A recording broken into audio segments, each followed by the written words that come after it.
So, welcome to Tuesday night meditation. And let's start tonight by sitting up comfortably. And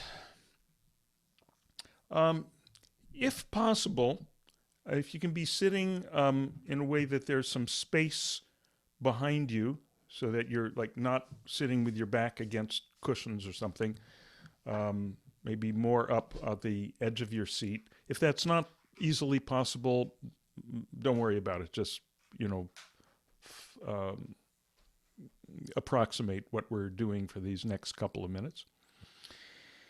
And just sitting, not stiff, but just sitting up comfortably. And see if you can feel where your two little sits bones, your two little sitting bones, contact the seat beneath you. To whatever degree you feel those, that's fine. And just sway back from there. And then sway forward about the same distance. Okay, so the back remains straight. Again, not stiff, relaxed but straight. Swaying back. So it's the back is going like this. Right? The sits bones are remaining in place. And we're just in a very soothing, gentle way, undulating back and forth. You could actually put your hands on over your heart or your upper abdomen, something like that. And you might want to close your eyes as you just gently swing approximately the same amount backward and forward, backward and forward, and backward and forward. And now come to center in the place between backward and forward. Just resting there.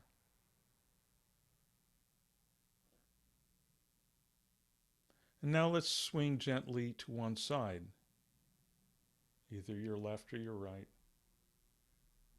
Again, keeping the back not stiff but straight. And then back to the center. And then to the other side, about an equal amount. So you're not bending your neck and you're not bending your ribs. That your head, neck, back are all in a line. So you're swinging from the base of the spine, like an old-fashioned metronome. One side, the other, in your own time, one side and the other.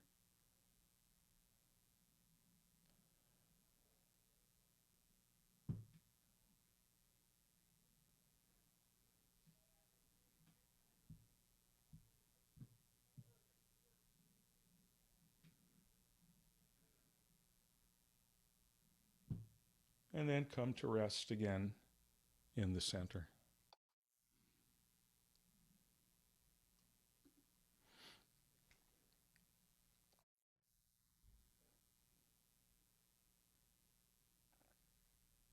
And now what if we combine those two motions? We combine those two motions into kind of a figure eight. So we could start by leaning back, and then let's say to your left, and then coming around to the forward position, then back through the middle, and then around to your right, and coming around to the forward position, again back through the middle. Don't worry about whether you're doing this right or wrong. The whole point is for it to be just easeful. So you keep coming around. Let's come around to your whatever side now. Back, say to the right, and then around to the front, back through the middle, to the left, around to the front, back through the middle, around to the right, and then back up to the middle position, midway between front and back, midway between left and right. And let your hands drop gently to your lap or your knees.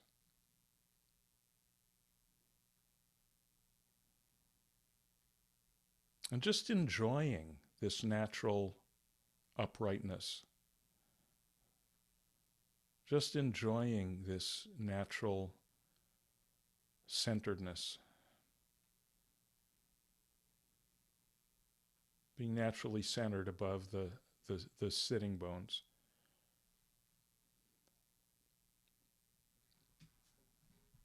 A very natural center of gravity. And you may have discovered it's a little further back. See, and even now, experiment. See if where you're sitting is really has your weight centered over the sitting bones.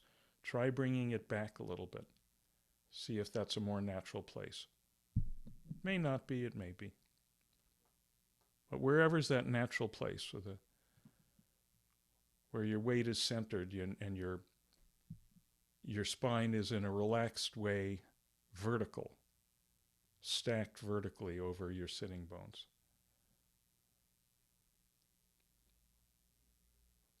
And just resting in that natural verticality.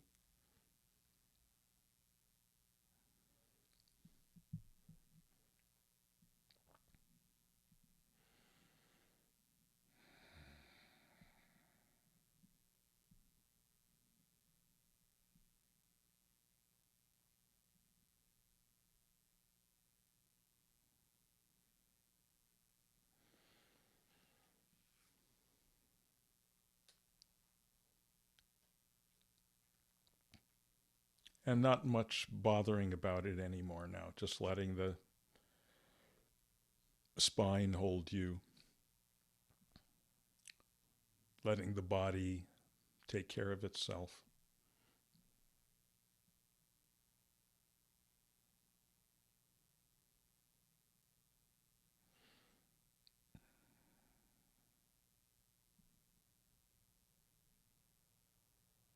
Letting the breath take care of itself.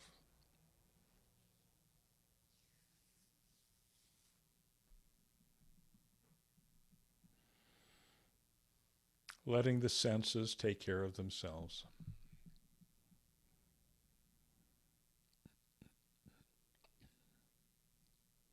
So that sounds come and go. Sensations come and go.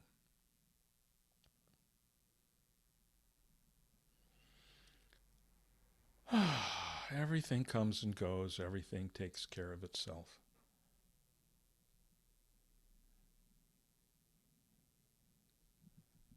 So that we're really, truly on vacation.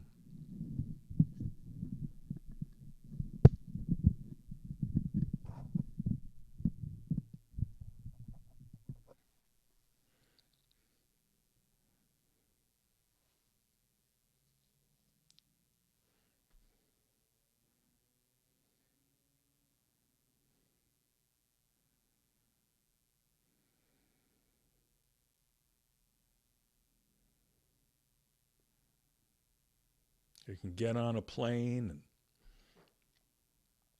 get our passport and pack our luggage and go through a whole lot of work to wind up on a beach in Turks and Caicos or somewhere, Acapulco, and finally get out on that lounge chair on the beach and go, okay, now I'm on vacation. Or we can do it right here.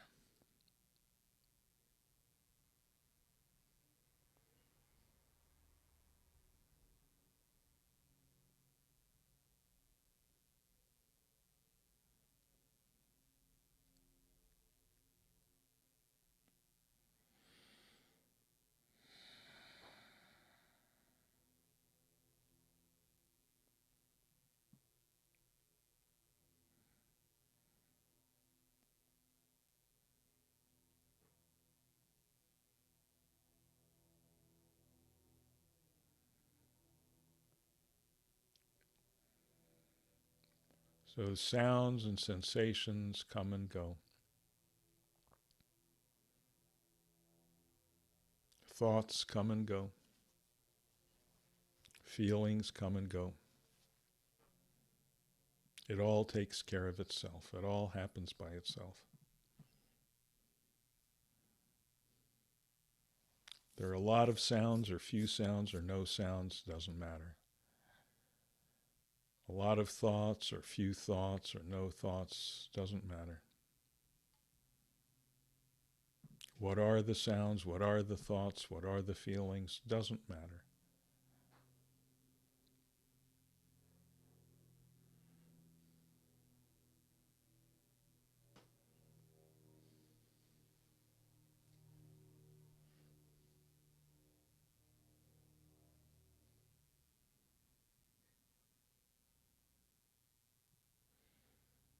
You're not the traffic cop of your experience. You're just an innocent bystander.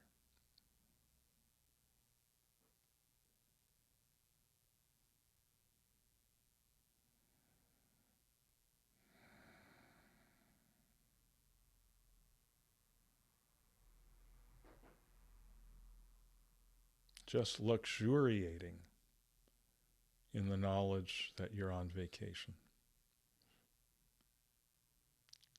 Profoundly settling in to the situation of just being.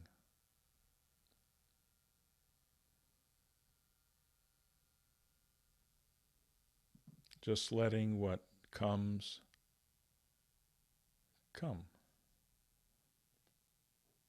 Letting what goes go. And seeing what remains.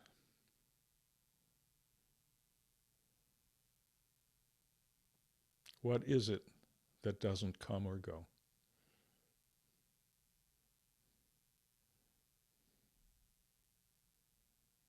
And rest in that.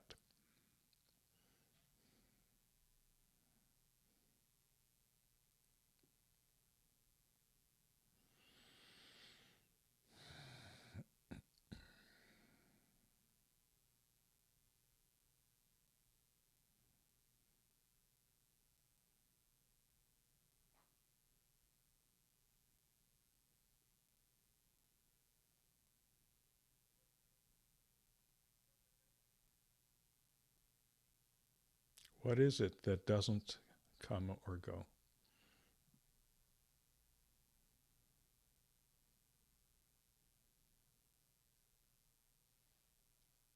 So all the objects of mind and feeling and the senses, that all comes and goes. All the blips on the screen come and go. What doesn't come and go is the screen itself, awareness itself.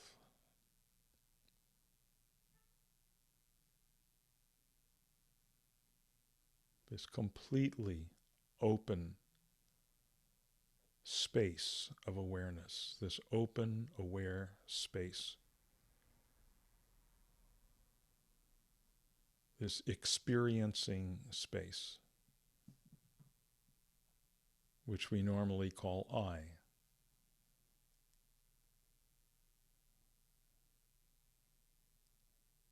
I.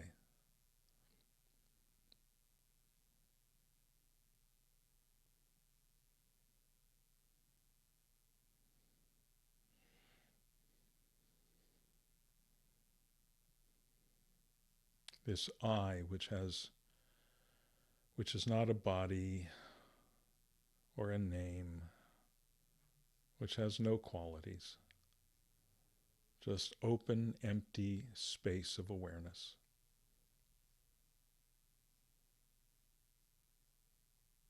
Within which we experience things like the sensations of having a body, the sensations of having thoughts and memories. But those are blips that come and go. Just rest in this space.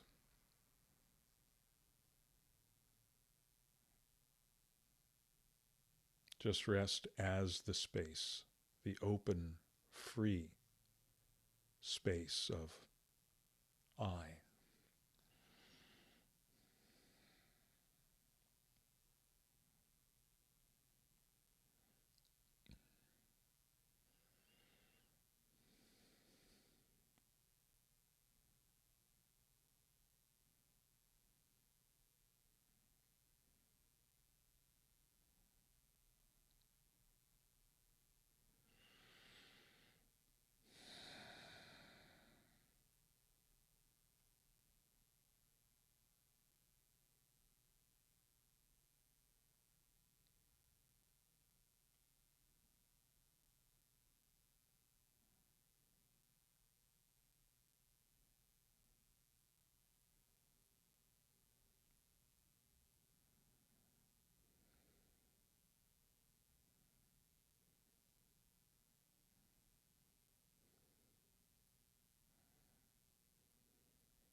Just letting go into that open space of I.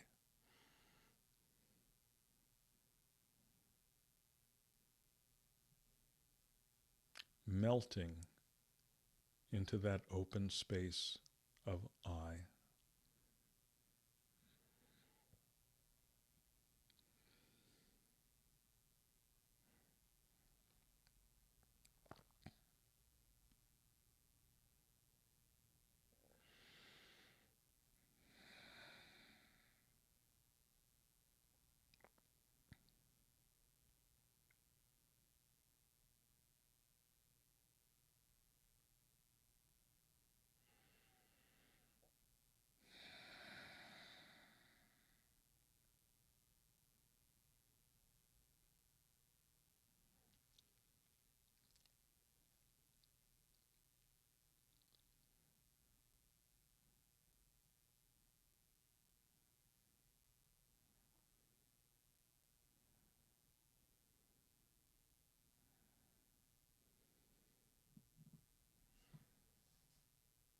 Just relaxing your grip on anything you might happen to be gripping at any time.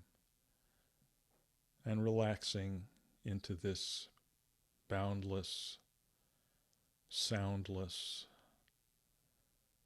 colorless, textureless, open space, aware space of I.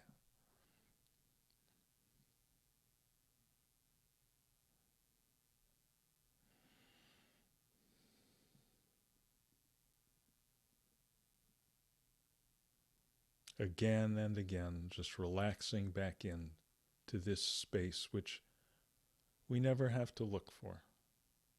Always right here. Because it's you.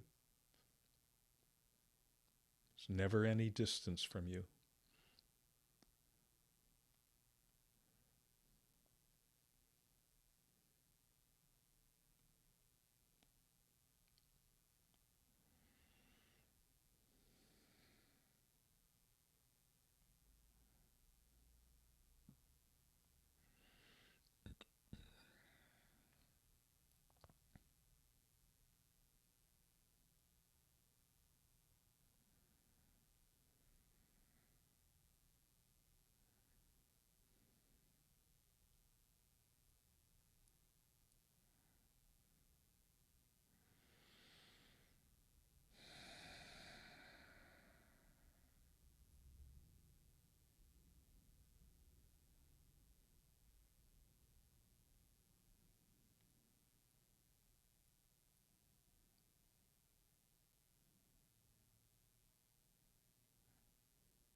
Nothing that shows up within our awareness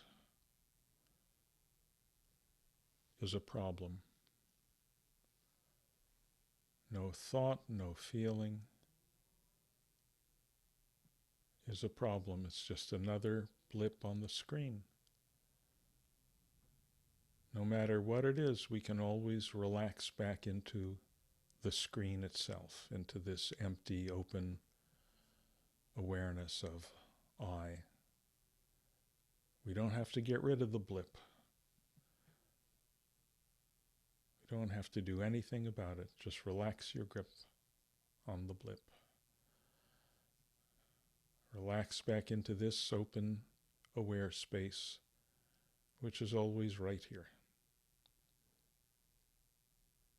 which we gravitate to naturally, because it's home.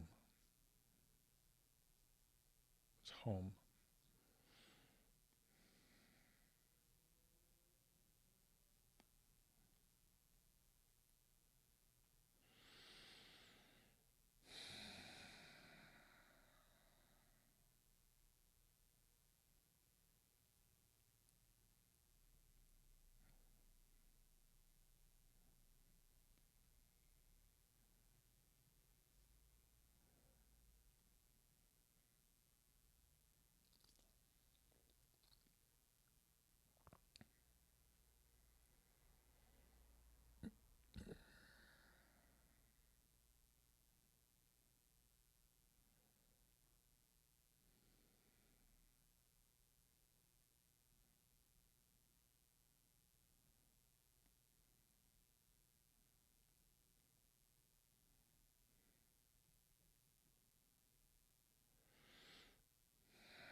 And as always, take a few minutes to ease the body back to a more active state before you open your eyes.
Okay, how's everybody doing? Everybody good?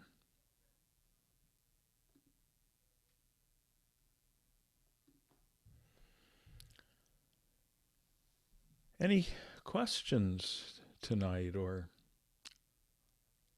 reports from the field?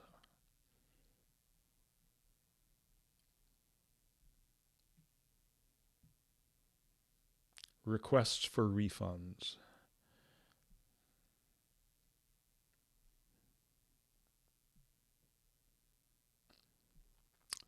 Double your money back.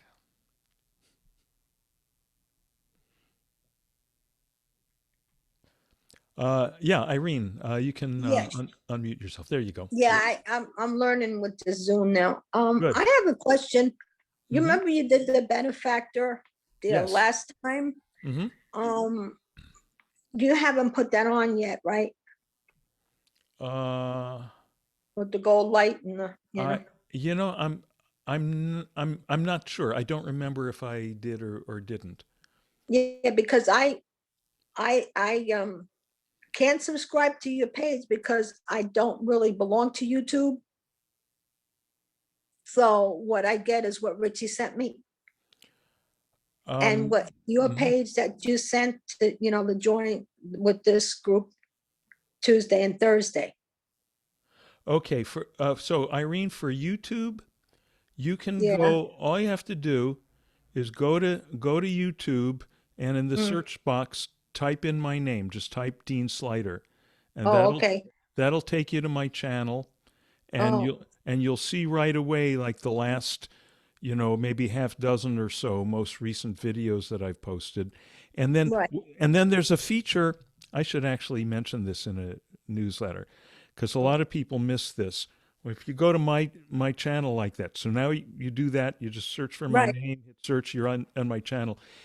And my Okay. channel or anyone else's channel, near the upper left hand corner, there's Okay. a there's a thing you can click on that says I think show all uploads or something like that. All Oh, okay. uploads.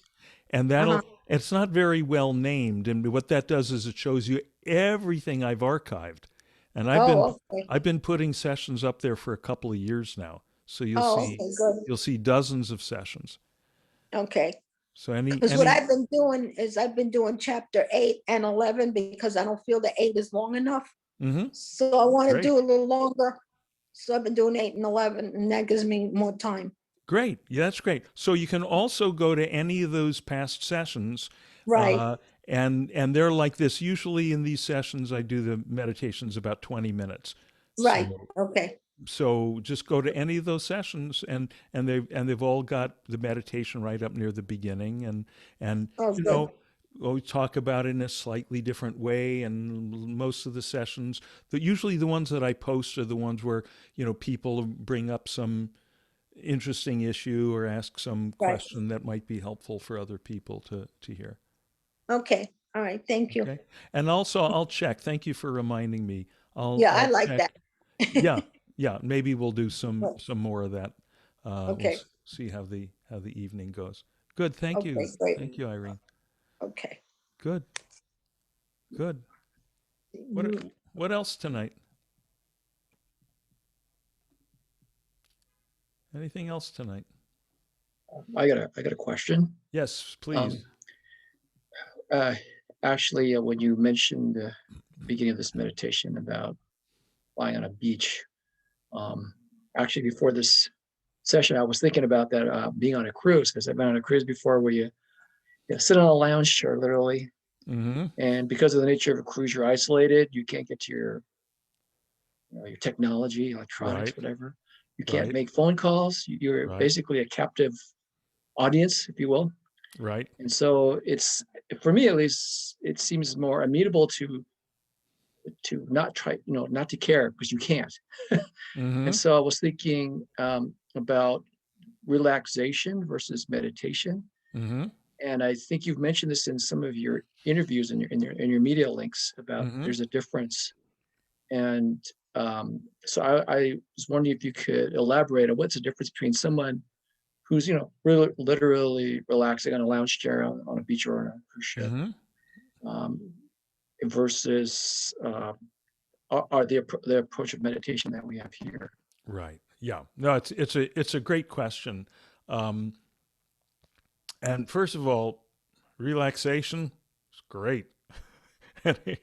Nothing against. It's not versus. It's compared to, let's say, or differentiated from. Um, I find that um, the language of the Buddhist vocabulary in a lot of these matters, they've really done a good job over the centuries of examining these things and putting good clear labels on them. So in the using the Buddhist technical vocab, and of course the one drawback is then that sounds like we're talking about something exotic or Eastern, but we're not. It's like when we're whatever. If we're going to talk about botany and we give the scientific names of the different trees and plants, the names are Latin. That doesn't mean that suddenly we're all, ancient Romans. It just means that's the language that we have for it. So using the Buddhist terminology, there's two main elements of meditation. What they call in Sanskrit shamatha and vipashyana. Okay, shamatha and vipashyana. Shamatha is essentially relaxation. Okay, it's settling down. It's settling down. Vipashyana is, we could say, clear seeing. Clear seeing. Seeing what's what. When we settle down with the shamatha, vipashyana allows us to see, we could say, to see what we've settled into. Okay.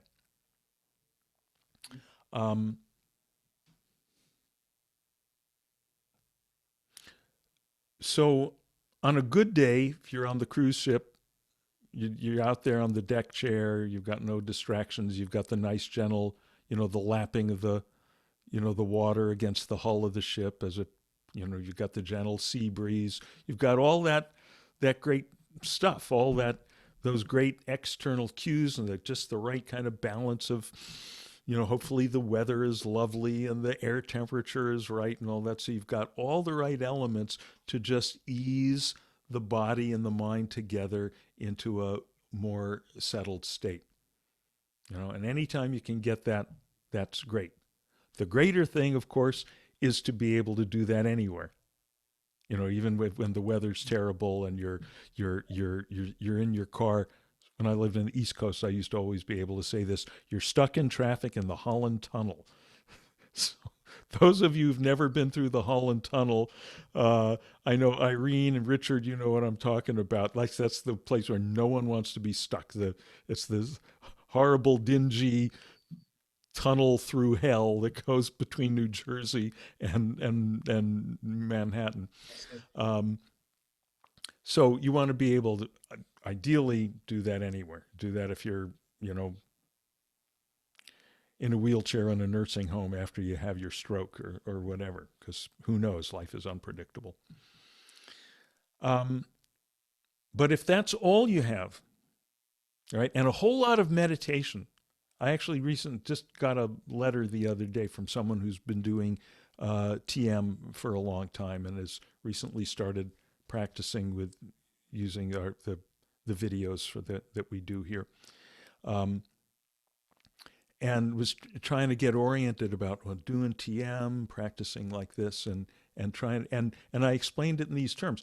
TM is really, as far as I can see, as someone who practiced it for many years and taught it, it's like a really, for not all people, some people it never takes, but for many people, it's just a deluxe gold-plated shamatha technique, right? Really allows that deep settling down.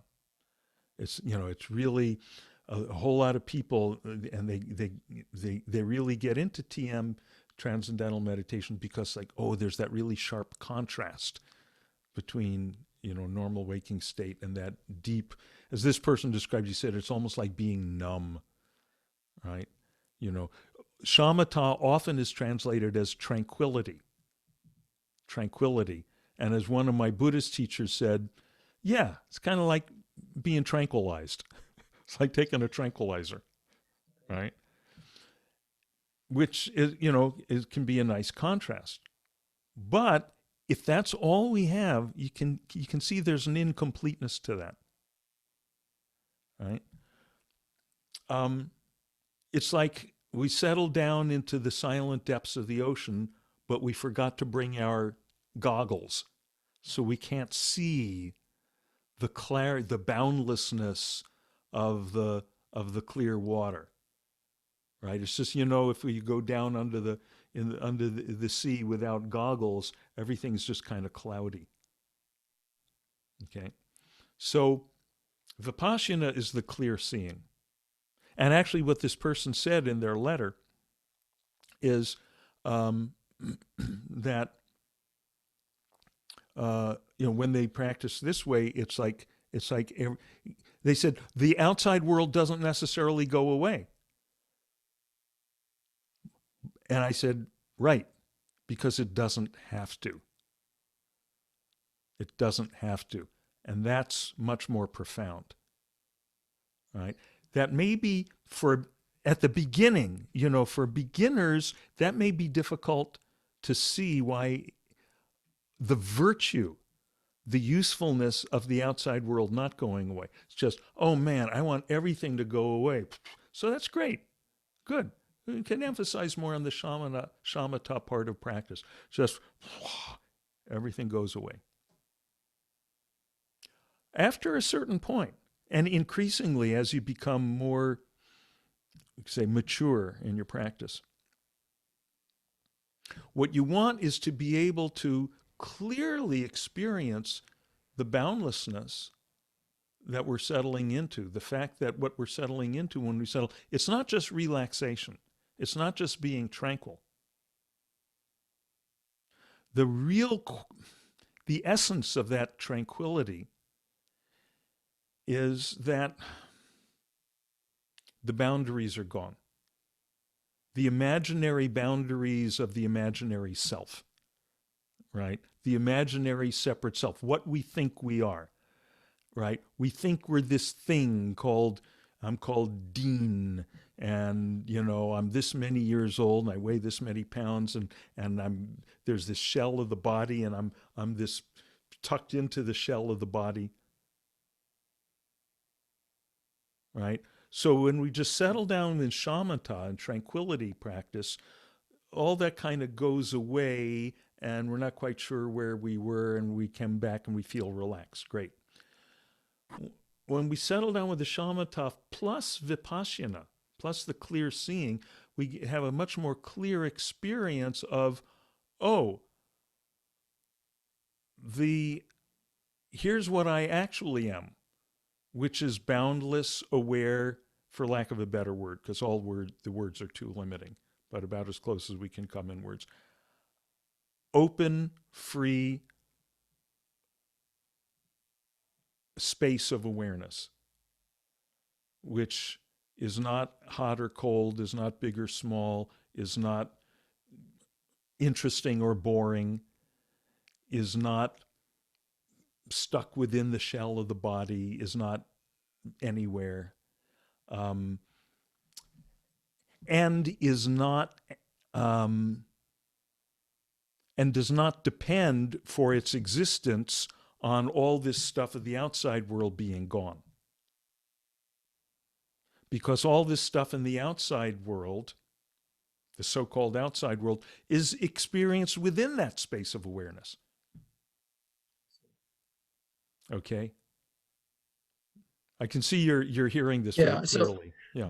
I think I hear what you said. That analogy with the diving goggles, if you will, is very clear. So it's not just relaxation or being able to block out the world, but allowing it in and realizing that also a cognition or realization that, for example, your perceptions of the outside world as you're meditating, or the thoughts that you have, you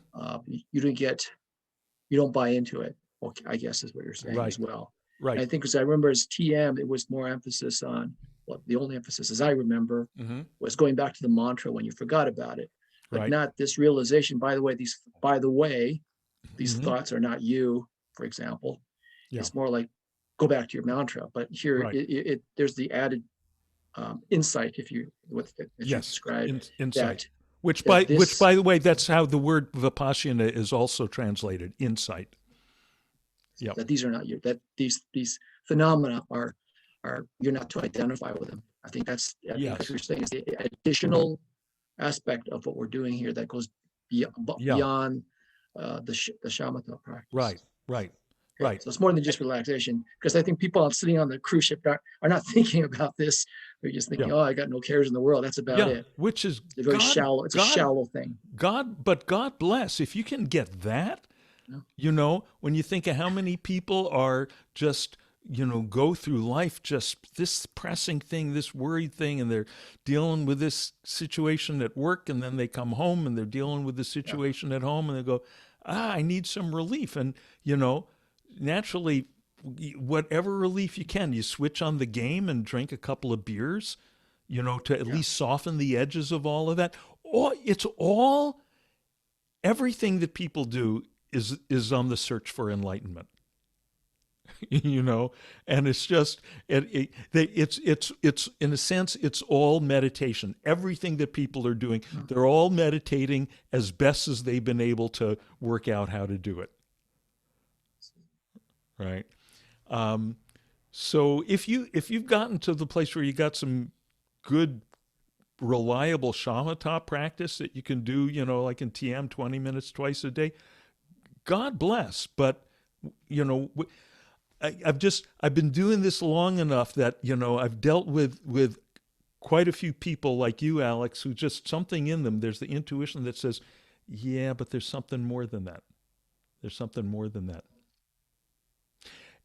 In fact, one Buddhist Lama, Tibetan Lama, that really gave us some clear, I can't remember his name now, he was from Canada, but he gave some really, really clear explanation of this. And I asked some question about the relationship between shamatha and vipashyana. In Tibetan, it's called shine and laktong. Just different vocabulary. And what he said was,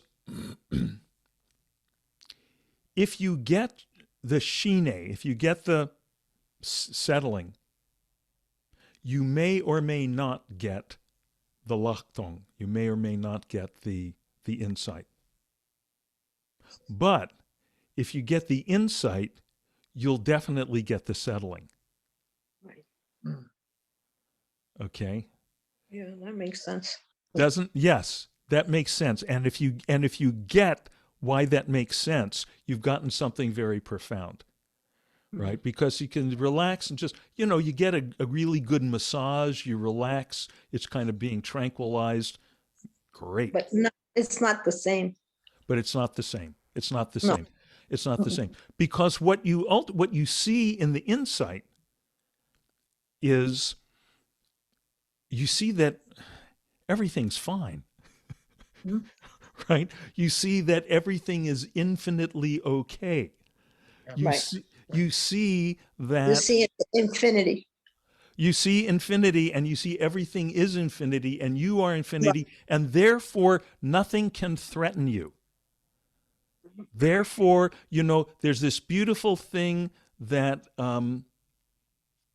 it's in the Gospels, where Jesus says something about, I forget the first part, about how like the world seems like a threat. He says, but fear not, for I have overcome the world.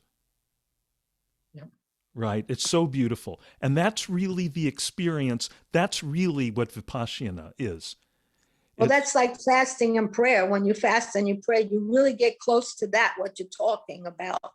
And you can get really answers back. I mean, you sound crazy, but you do get it when you fast and you pray, sort of a meditative state of mind, then you kind of get to that point.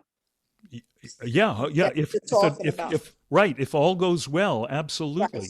Absolutely. Right, if it works, right, yeah. I mean, I can't speak for how consistently that happens for everyone that fasts and prays, because I haven't done enough personal no, research it doesn't for happen that all the approach. time, but Right. yeah, it does work Yeah. And that way. Yeah. So, whatever gets you there, boy, if it gets you there, it's the best thing in the world. What we want to do ideally is have a way to get there conveniently. Yeah, this is easier. You can't do what I'm talking about in the car. Exactly. And actually, Irene, now you bring up another aspect of this, which is, as I was saying before, when we're doing just like the real kind of shamatha tranquility kind of practice, part of what's so attractive about it is that deep contrast to the outside world. Like, we're gone. We wouldn't dream of trying to drive when we're doing that. No. Right? No. But if that's all we do, and to tell you, I mean, I've got a lot of friends from my old TM days who are still doing, TM, that's their practice. They're very committed to it. Great. But I see in a lot of them that there is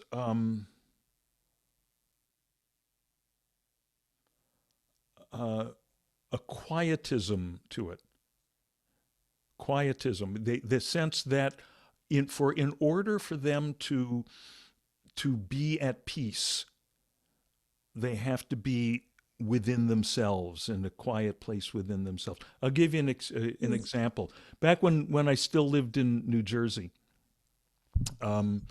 we had a TM group, really a small group of really nice folks, and we used to meet in my basement once a week, and do practice. We were doing TM, and there were some advanced TM practices that we were doing together.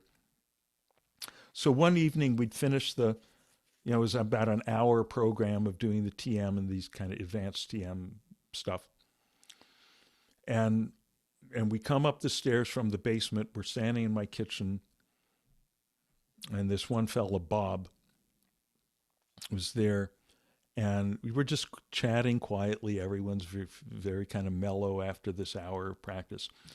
And suddenly, the telephone that was on the wall rings right behind him, and he kind of jumps and he goes, and he says, "Well, there goes my meditation."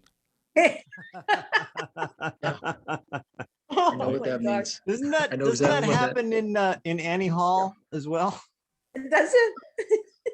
Something like Annie Hall, the line is Jeff Goldblum on the telephone going, I forgot my mantra. Right. Yeah. The very young Jeff Goldblum. Very young Jeff Goldblum. Right. I haven't seen Annie Hall in years. Right. Now, the thing is, in the traditions that really get the importance of having shamatha and vipashyana together, they deliberately will do something that's the equivalent of making the telephone ring. Oh. Okay? They'll deliberately bring that in. For example, one thing is a whole lot of the practice is done with your eyes open. Oh. Like this, right? Eyes open, ears open. I'm right now. I'm repeating the words. I can hear this lama saying this over and over. Eyes open, ears open, mouth, jaw hanging a little bit open. Oh my gosh! Right, all the pores of your skin wide open. Right, and now notice, Irene, what you're saying. Oh my gosh, because we're so used to this idea of we close the eyes to settle. Now and in fact, generally when I'm guiding these groups, Right. We're assuming we practice with the eyes closed, and I'm Right. modeling that here. But let's think about this for a second. We don't put earplugs in our ears, right? No, We no, we we don't don't. plug up our nose to keep from smelling the dinner that's cooking, No. right? We don't rub Novocaine all over our skin so that we don't feel anything. That would be What good. what is special about the sense of sight that we feel Sight. we have to close the eyes and block that off to settle into meditation, right? Because when you close your eyes, everything goes blank pretty much, and you can get into that infinity kind of feeling of space. But I Right. don't know if I And could do that's it with my eyes. I know some people sleep with their eyes open. right. Okay, but let's leave off the sleep part right now, just to keep things simple. Yes. Oh, But the okay. first part of your answer, Irene, is an answer that makes perfect sense on the shamatha side, Oh, okay. right? And again, Yeah. we're not putting down. We need both. We need both, and it's a matter of balance, and that balance varies somewhat as you mature in your practice. So Right. early in your practice, it's gonna make total sense to meditate with your eyes closed, and it's Mm. not going to make sense that you would meditate with your eyes open. Mm. But I tell you, because I did this for years, this was my main practice. It was just doing, like as this Lama said, like birds electrified on a wire, Well, right?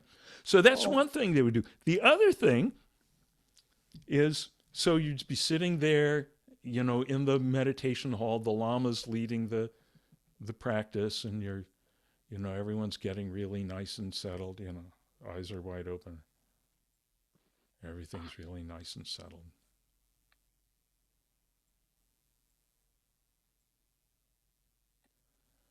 PHAT! oh, Right. to scare everybody. The Lama, exactly. The Lama shouts PHAT, Mhm. spelled PHAT. Okay, that's the Tibetan. The Tibetans shout PET. The Japanese Zen masters shout Kwatz, Oh, wow. KWATZ. Right, Oh, wow. same idea, and it's what they call a cutting sound. It's to Mhm. cut through. It's like, oh, getting a little attached to tranquility here, are we, kids? Mhm. Okay, we'll take care of that. It's like the whack on the side of the head. Right, right. It's like, okay, Sort of like Beethoven. transcend that, sucker. Yeah, do that Oh, while driving through the Holland Tunnel. Yeah, yeah, like yeah. you hit somebody. But you know what? As a matter of fact, and Richard, this goes way back to my days teaching at Pingree. I actually brought, and I used to teach that class, Literature of Enlightenment, where everyone would learn meditation. And the Lama was going to be doing a couple of evenings of teaching in New York. So I Oh, arranged wow. I encouraged all my students to come, and some of them were driving, and they drove into the city, and they sat Uh-huh. with him, and they meditated like this. And at one point he shouted "Pet," and right. And then they all went home.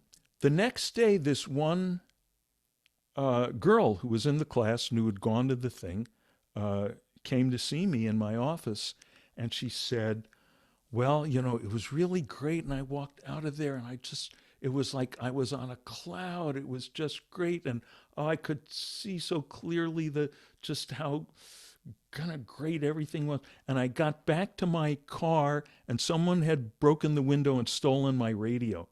Oh, Right. And she said, and oh, I could just, and I oh, couldn't understand how when everything was so great, and that's then karma. here was this Oh, thing, and then here was this thing, and she said, and then suddenly I realized that was the PET.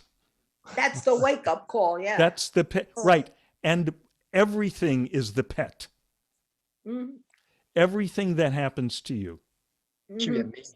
right? Everything that we call all the so-called bad stuff, all the so-called good stuff, all the so-called neutral stuff, it's all PET, PET, PET, PET. And Yep. it's and what happens is, if we're practicing with a balance of tranquility and insight, settling down into the boundlessness and seeing clearly what the boundlessness is, then Right. we can experience everything as the PHAT, and that the PHAT does not interrupt the boundlessness. Whoa. Okay, that's advanced practice. That's advanced practice. Don't worry about, those of you, some of you are hearing this and going, as Irene just said, oh, that's Oh, great. yeah. Perfect. Well, I'm still trying to get that wave go up my legs and relax. And then instead I did the opposite and started up my sciatica. Yeah. So Irene, keep things simple. Keep things, just close much the eyes. thinking. We're settling in. Things get relaxed. Great. And those of you who are, again, going back to the Gospels, when Jesus would give some of these teachings that would be challenging to people, he'd always say at the end, those who have ears to hear, let them hear. Mhm. Right? If you're ready to hear it, great. And if you're not, great. Mm. That's great. All in good time. Right. This sort of- Yeah, go ahead, Alex. This seems to, I think this connects with what you were talking about, infinite okayness, that no matter what happens, that if there's true realization that everything's okay, no matter what happens to you Yeah. in this world, that seems to be, I think what you're trying to say, that it's this realization that it doesn't matter. Everything's okay the way it is, as it is. And I guess someone said that the enlightened person is he or she who has no preferences, or something like that. Yeah. And it seems like yeah. that's what I think that's what you're trying to say, that that the equanimous, I guess that's the word, Yeah, that's it.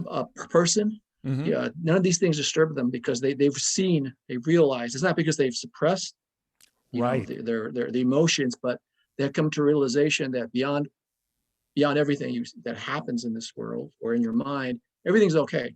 And Everything. and the only reason I mention that is because there are times I used to criticize myself when I try to meditate. Oh, was it bad meditation or was it good meditation?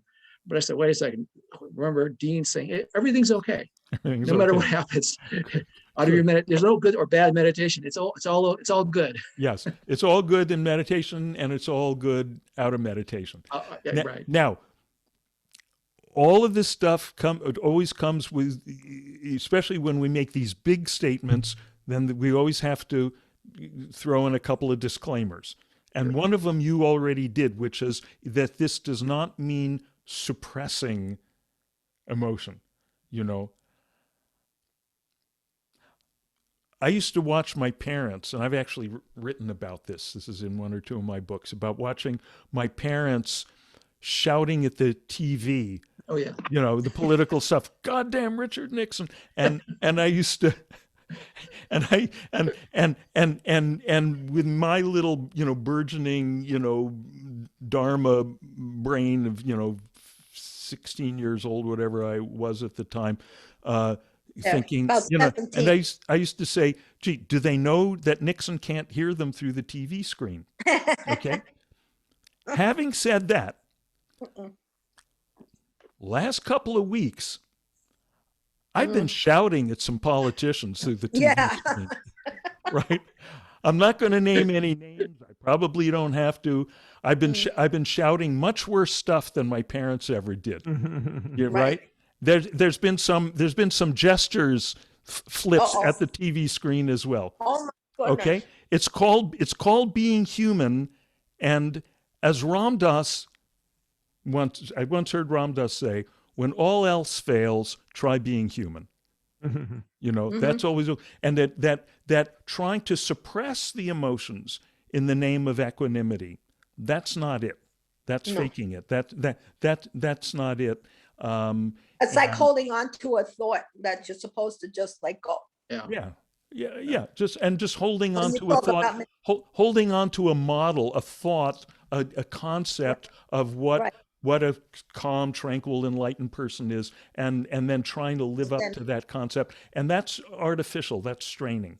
That's straining. Okay.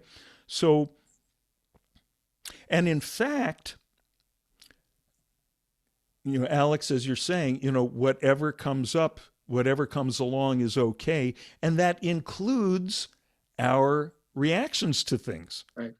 our reactions to things. It's okay that I'm human. It's okay that I have this, I shout this thing at, Mm, Senator, um, right?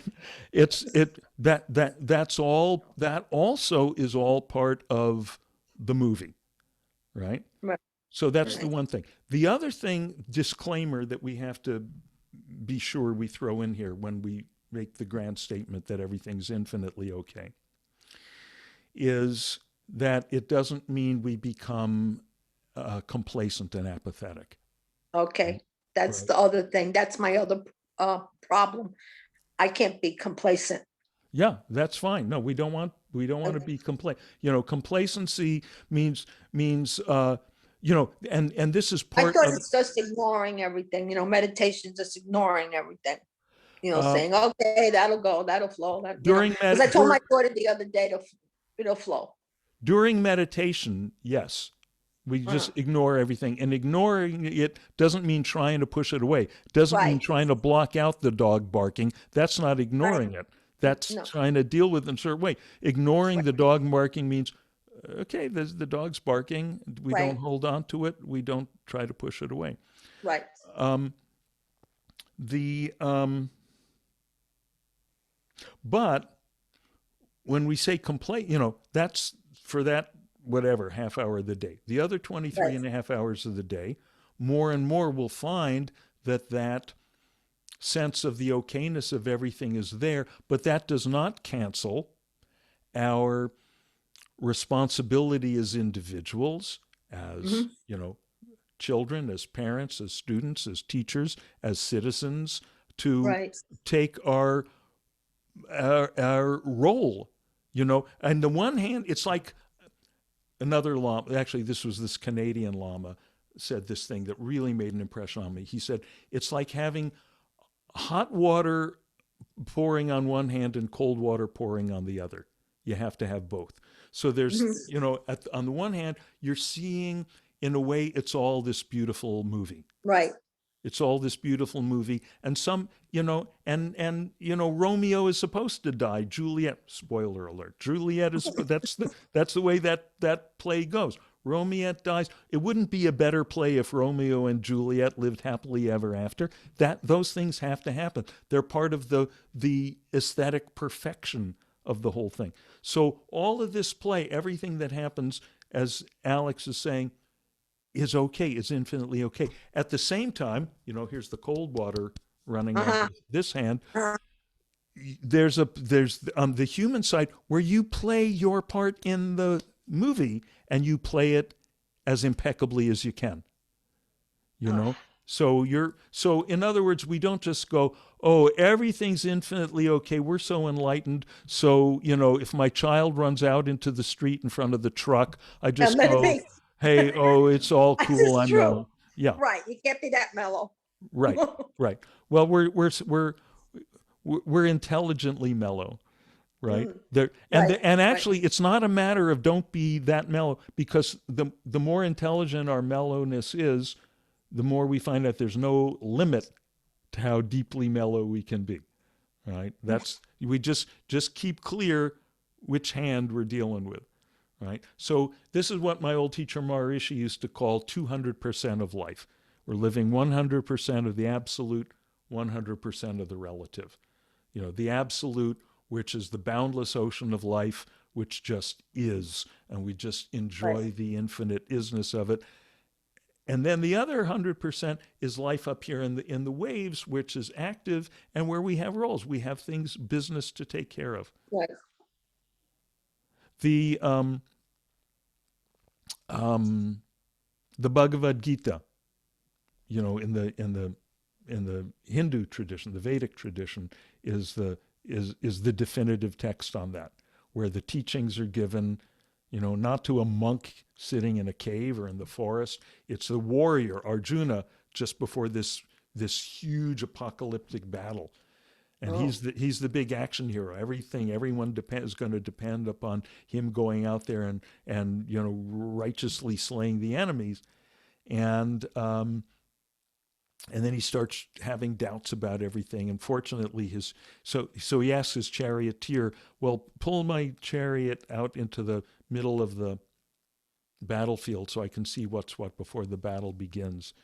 And he starts having all these doubts, and he throws down his bow and arrow. Fortunately, his charioteer is God, right? Oh, okay. Fortunately, his Oh, his charioteer is Krishna, oh, okay. who is the he's an incarnation of the infinite, and of the boundless wisdom. And so he's able to ask the charioteer, "What do I do here? I'm seeing people on the other side that I don't want to kill all these people. Some of them are my relatives and so forth, but I can't let the bad general take over the world, the bad king take over the world. What do I do?" And basically, Krishna, what he says is, first settle down inside yourself. He said, Nistraigunyo Bhavarjun. Nistraigunyo Bhavarjun, which is some technical Sanskrit stuff for be beyond the world of changes. Be in other words, be in the ocean of beingness. In other words, settle into the meditation, settle into the absolute, the beingness, the silent aspect of life. And then he says a couple of verses later, Yogasta Kuru Karmani. Yogasta Kuru Karmani. Yoga, union, sta, established. Established in union with that beingness, with the infinite beingness. Kuru Karmani, perform actions. Established in the silence, go forth, kick butts as necessary.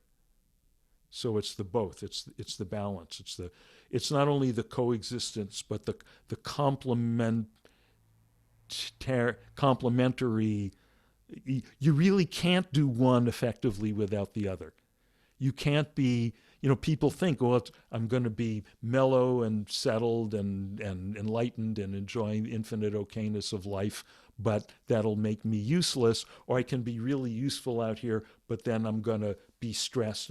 But no, you really need to have both to be really effective at either one, right? The people who are really most effective in the world of action, whether it's in politics or business or sports or anything, the arts, think of the great musicians. Think of the musicians who are the most, think of Jimi Hendrix or Charlie Parker, right? The ones who do the most. What were they like on stage, right? They were like Buddhas. You could see Hendrix was always completely centered as his fingers were, he was left-handed, as his fingers were blazing. Charlie Parker, completely, just completely impassive, completely centered, right? The great, social reformers, the Gandhis and the Martin Luther Kings, they were not coming from a place of rage. They were coming from a place of peace, right? So that's the story. Okay, good? Thank you. Good. Anything else tonight?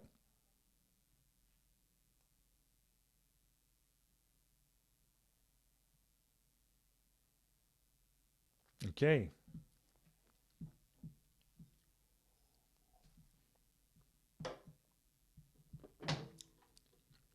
Must be mantra time. What should we sing tonight? Any requests? Stairway to Heaven?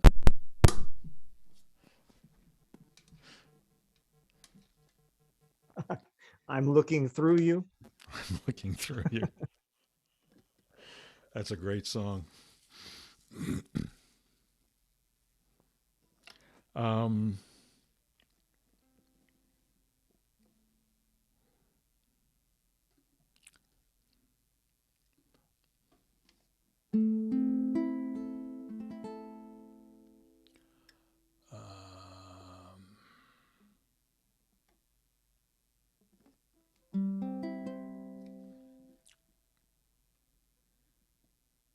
So we're just talking about Krishna as a advisor, the great counselor. So let's sing a song. And again, just listen, let it wash over you, or join in if you feel to do it. Hold on one second.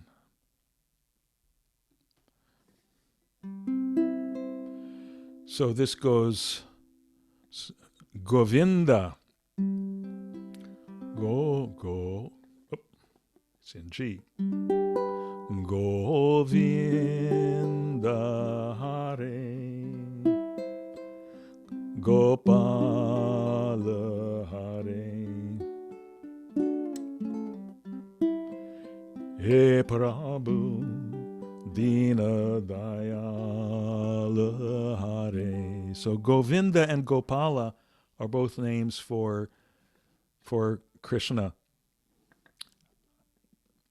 And it's Krishna in the aspect of being the protector. He's like the good shepherd in the Gospels. Krishna is actually the good cowherd. He's the cowherd boy who takes wonderful care of all the cows, which would be all of us. Govinda Hare, and Hare is like hooray, yay, thank you. Gopala Hare, Hey Prabhu. So Hey Prabhu, Prabhu is like the sweet lotus, right? Hey is like hey Prabhu, lotus. Lotus is just a wonderful epithet you can always throw in there. It's the sweet like the lotus spreads all over the surface of the land, of the water like the lotus. Opening, the lotus is the opening of the glory of being the opening up.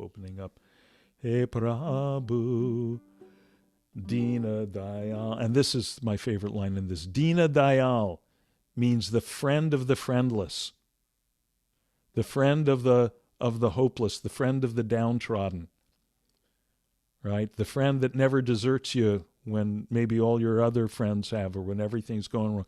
The thing that never lets you down. And of course, the one that never lets us down is the beingness, is the awareness, is the space, is the true self. Right? It can't let us down because it's the one thing, as we said in the meditation, that doesn't come or go. It's like the bumper sticker you see sometimes. God never lets you down. Govinda Hare, Gopala Hare,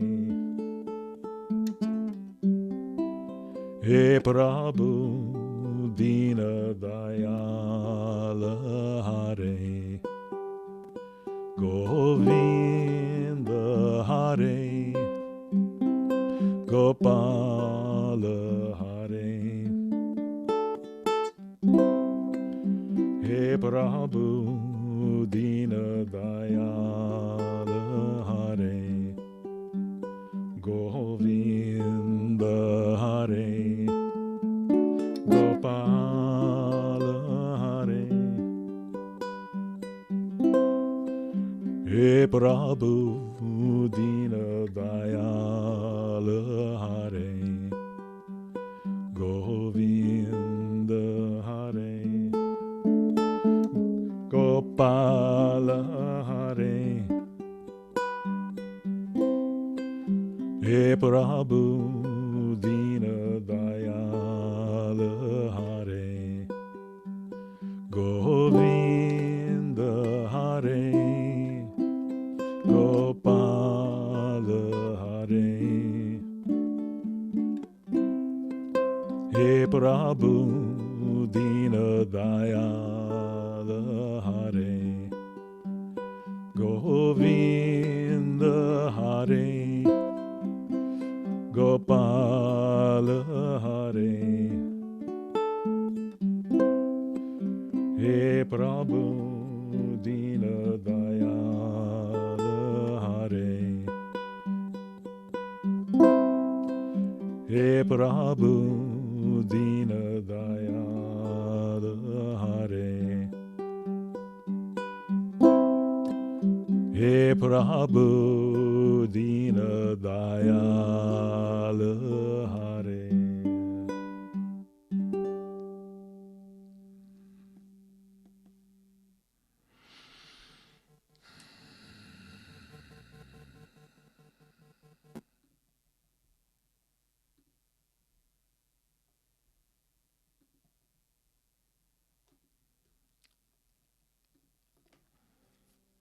Okay, everybody, thank you so much. May all beings swiftly realize their true nature, swiftly realize the infinite okayness that is always the friend of the friendless, that never lets us down, that we can't get away from because it's the nature of the self, it's the nature of life. And in simple language, may all beings be happy everywhere, and thus may peace prevail everywhere. Loka samastaha sukhino bhavantu. Loka samastaha sukhino bhavantu. Loka samastaha sukhino bhavantu. Om Shanti Shanti Shanti.